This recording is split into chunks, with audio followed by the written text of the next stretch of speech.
अखिलेश यादव ने अपने प्रत्याशी वहां पे उतारे और चंद्रशेखर आजाद इसी बात से जो है काफी ज्यादा नाराज हुए थे। उन्होंने साफ तौर पर आरोप लगाए थे। लेकिन कल जो वहां पे चुनाव हुआ है इससे साफ जाहिर होता है किसी और नेता को डालते हैं लेकिन किसी और नेता के पक्ष में चला जाता है। ये इस तरीके की जो खामियां हैं वो बताते रहते हैं। लेकिन हाँ, यहाँ पर आप समझने वाली बात ये भी होगी कि विपक्ष में अगर हम कांग्रेस की समाज पार्टी ने जिस तरीके से प्रत्याशी का ऐलान किया है, इस बात को खुद चंद्रशेखर आजाद ये कहते हुए नजर आ रहे थे कि मायावती अपने प्रत्याशी को उतारते हुए ये साबित कर रही है कि यहाँ पर नेक्स्ट 9 न्यूज़ में आपका स्वागत है। मैं हूं आपके साथ अबरारुल हक रहमान।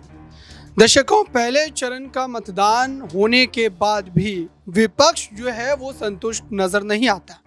विपक्ष के भीतर से कई ऐसे सवाल उठ रहे हैं जिसको लेकर, चाहे वो इलेक्शन कमीशन की उन तमाम तैयारियों की बात करें या फिर कई सीटों पर जो सुरक्षा कर्मी को लेकर के आरोप लगाए गए हैं, उन्हीं तमाम बातों पर आज विस्तार से चर्चा करेंगे। और आने वाले समय पर जो दूसरे चरण में कई ऐसी सीटें हैं जिस पर मामला फंसता हुआ नजर आ सकता है।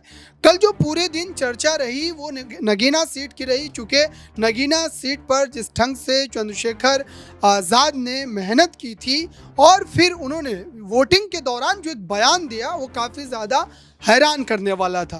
चंद्रशेखर आज़ाद ने कहा है कि वो बिना शर्त जो है नतीजों के बाद इंडिया गठबंधन को अपना समर्थन देंगे। और दरअसल इस बयान के कई राजनीतिक मायने लगाए जा रहे हैं।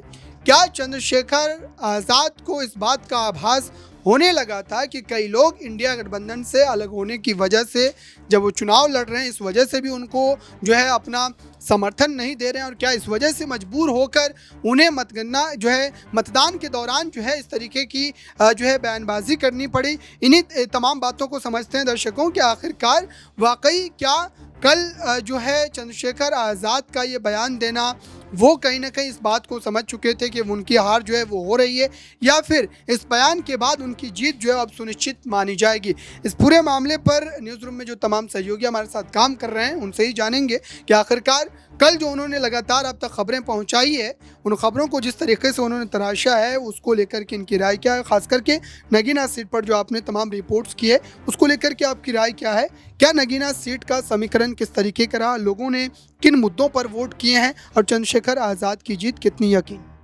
जी बिल्कुल, कहीं ना कहीं चंद्रशेखर आज़ाद जो है काफ़ी सालों से वहाँ पे मेहनत कर रहे थे। यही वो बड़ी वजह थी कि अखिलेश यादव से उन्होंने इस जो है उम्मीद में थे कि जो है अखिलेश यादव इंडिया गठबंधन की तरफ से वो सीट उन्हें देंगे। लेकिन कहीं ना कहीं अखिलेश यादव ने अपने प्रत्याशी वहाँ पे उतारे और चंद्रशेखर आज़ाद इसी बात से जो है काफ़ी ज़्यादा नाराज़ हुए थे। उन्होंने साफ तौर पर आरोप लगाए थे। लेकिन कल जो वहाँ पर चुनाव हुआ है इससे साफ जाहिर होता है कि नगीना सीट जो है वो कहीं ना कहीं कह सकते हैं दलित वोट बैंक से प्रभावित ज़रूर होता है। और चंद्रशेखर के पक्ष में हाल ही में जिस तरीके से रामपुर की घटना हुई थी, वहां पे चंद्रशेखर आज़ाद और भी ज़्यादा हाईलाइटेड हुए। और जिस तरीके से अल्पसंख्यक खासतौर पे मुस्लिम समुदाय को लेकर या दलित जो समुदाय है उसको लेकर तमाम बयान देते हैं चंद्रशेखर आज़ाद, निश्चित रूप से अब जो है अपने सियासी सफ़र पर वो निकल चुके हैं। और कहीं ना कहीं कल जिस तरीके से वोट पड़ा है उसमें फ़ायदा मिलता हुआ नज़र आ रहा है। हालांकि वहाँ पे चौतरफा मुकाबला ज़रूर देखने को मिला। मायावती ने भी अपने प्रत्याशी उतारे और वहाँ पे जो समाजवादी पार्टी है उसने भी उम्मीदवार उतारे। और जिस तरीके से चंद्रशेखर आज़ाद खुद वहाँ पे चुनावी मैदान में थे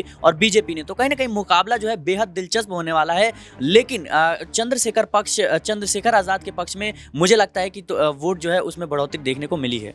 बिल्कुल दर्शकों, क्योंकि कई ऐसी रिपोर्ट्स जो देखने को मिली और जब जनता के बीच इस तरीके के रुझान को समझने का प्रयास किया गया तो उस समय ख़ास तौर से जो मुस्लिम मतदाताओं की बात करें वो ज़रूर जो है इस कन्फ्यूज़न में थे कि इंडिया गठबंधन से नहीं लड़ने की वजह से क्या उनका समर्थन किया जाना चाहिए या फिर नहीं।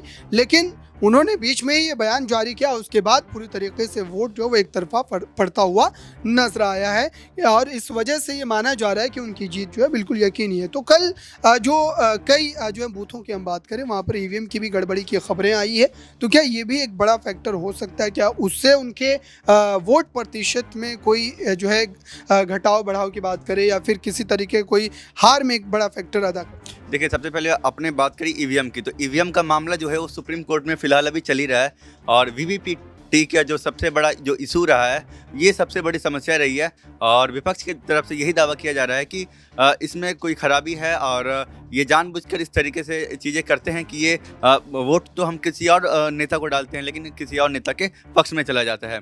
ये इस तरीके की जो खामियां हैं वो बताते रहते हैं। लेकिन हाँ, यहाँ पर आप समझने वाली बात ये भी होगी कि विपक्ष में अगर हम कांग्रेस की बात करें तो जब वो कर्नाटक में सरकार बनाते हैं तब तो वहाँ पर उसका वही आरोप नहीं लगाते हैं। वो बोलते हैं कि नहीं, बिल्कुल सही तरीके से मतदान हुआ है, सही तरीके से चुनाव हुआ है। ये तो रही बात ईवीएम की। और हम उत्तर प्रदेश में कल अगर चुनाव हुए तो उस पर भी हम बात कर लेते थे कि उत्तर प्रदेश के अंदर दो महत्वपूर्ण जो सीट है, सबसे पहले आप ये समझिए कि उत्तर प्रदेश के अंदर बीजेपी का जो परचम है वो पूरी तरीके से लहरा रहा है, लेकिन कुछ महत्वपूर्ण जो सीटें हैं वो दलितों की है, मुस्लिमों की है। तो यहाँ पर उन सीटों में सबसे महत्वपूर्ण जो सीटें हो जाती है वह कैराना और दूसरी है नगीना सीट को लेकर आप बातचीत करें। नगीना सीट में बिल्कुल चंद्रशेखर बिल्कुल अपनी जो पकड़ है वो जनता पर बनाए हुए हैं और उन्होंने इससे पहले इंडिया गठबंधन का हिस्सा रहने की भी कोशिश करी थी। अगर हम बात कर रहे हैं नगीना सीट की तो देखिए वहाँ पर चंद्रशेखर आज़ाद बिल्कुल अपनी मजबूती बनाए हुए हैं और जनता उन्हें पसंद कर रही है। आप जब ज़मीनी स्तर पर जाइएगा तो आपको पता चलेगा कि हाँ, वहाँ पर चंद्रशेखर की जो पकड़ है वो काफ़ी ज़्यादा मजबूत है और कहीं ना कहीं ये जब चुनाव के परिणाम आएंगे तो कहीं ना कहीं ये चीज़ें देखने को मिलेगी ही मिलेगी। बिल्कुल दर्शकों, चूँकि लंबे समय से इस सीट को लेकर के चर्चा चल रही थी और ये माना जा रहा था कि उत्तर प्रदेश में या फिर आप कहें कि जो दलित समाज को लेकर के चंद्रशेखर आज़ाद लगातार जो है कई वर्षों से मेहनत कर रहे थे, चाहे वो भीम आर्मी के गठन के बाद की बात हो 2015 के या फिर बीते 5-6-7 वर्षों में जिस ढंग से उन्होंने हर उस मुद्दे को गंभीरता से उठाने की कोशिश की और उससे साफ तौर पर यह लग रहा था कि इस बार जो है वो उनकी जीत जो है वो बिल्कुल सुनिश्चित मानी जा रही है। नगीना सीट को लेकर आपकी राय क्या रहेगी? कल जो मतदान हुए हैं उस सीट पर जनता का जो रुझान है वो किस तरफ जा रहा है? देखिए, नगीना सीट की बात करें तो पहली बार चुनाव चंद्रशेखर आज़ाद निर्दलीय तौर पर लड़ते हुए नजर आ रहे हैं। बहुजन समाज पार्टी ने जिस तरीके से प्रत्याशी का ऐलान किया है, इस बात को खुद चंद्रशेखर आज़ाद ये कहते हुए नजर आ रहे थे कि मायावती अपने प्रत्याशी को उतारते हुए ये साबित कर रही है कि यहाँ पर चंद्रशेखर आज़ाद की जीत पक्की है, क्योंकि बसपा का जो प्रत्याशी है वो इस इलाके से भी नहीं आता है, इस सीट से वाकिफ भी नहीं रखते हैं। बसपा ने इसे किसी और ही जगह से उठाकर यहाँ पर उतार दिया, ऐसा चंद्रशेखर आज़ाद का कहना है। वहीं समाजवादी पार्टी की बात करें तो समाजवादी पार्टी खुद कहीं ना कहीं इस सीट पर कमज़ोर तो नज़र आती है।